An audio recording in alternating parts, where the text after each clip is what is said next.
Yesterday, Mufasa survived a hurricane that brought up big waves and big winds. He got his mast ripped off of his boat. He lost his canoe paddle. He lost his drinking nuts. He lost his knife and his spear and even his shorts that he was wearing. Let's see what happens. Now the air was luminous with the promise of another day. Out of the sultry mist the sea emerged, blue and violent.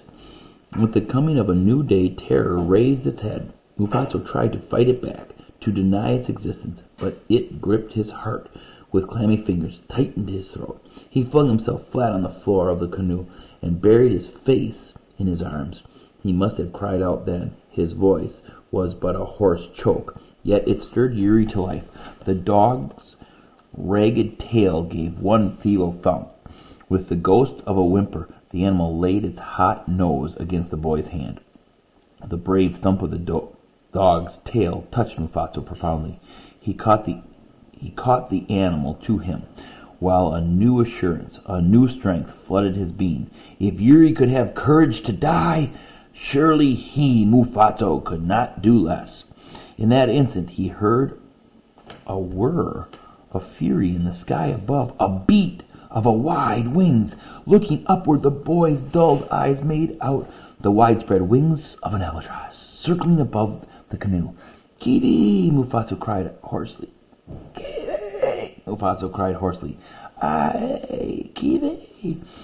Even as he spoke, the bird wheeled softly, then flew off straight ahead for the distant horizon. The boys noticed then that the sea current was carrying him almost due southwest. Kiwi's flight moved in exact parallel. Once more it seemed as if his albatross were leading him onward, just as he had led him out of the passage at Haikura. Mufasa scanned the rim of the horizon. It looked as hard as the cut edge of a stone. But suddenly the boy's heart gave a great leap as he stared forward. It couldn't be. It was a cloud. But the sky was cloudless. Far off in the sea shimmering lay something that was neither sea nor sky. The swells lifted higher now, concealed it. So he's going up on a wave and he can see it, and he's going down on a wave, he can't see it. Up on a wave, you can see it. Down on a wave, you can't see it. If it's not the sky and not the sea, what could it be? That shadow on the horizon, it was land! The boy flung himself forward, shaking uncontrollably. He seized Yuri in his arms and lifted him up, loudly crying, "Yuri, Yuri, it's land, land!"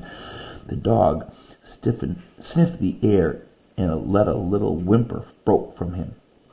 What island could it be? Was it Tahiti, the Golden Island, whose language was akin to that of Haikura? Or was it perhaps one of the terrible, dark islands of the Eaters of Men? Now the current had a westward drift, and it was to the west that the dark island lay. All day, as the canoe drifted onward, the boy watched the distant shadow shape of land, not daring to take his eye from it lest it vanish into the sea. Hunger and thirst were lulled into forgetfulness. There was only this one reality. Land escaped the sea. Weak as he was, he still clung to the thought. That's the steering handle.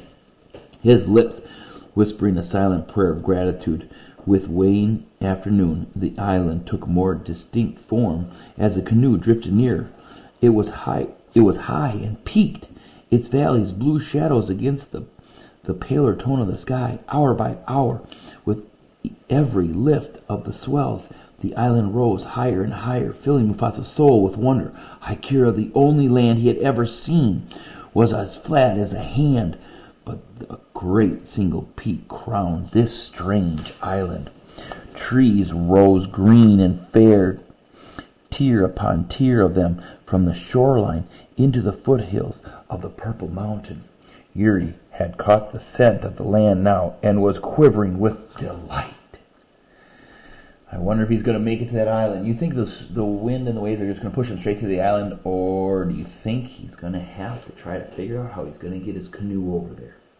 We'll find out tomorrow.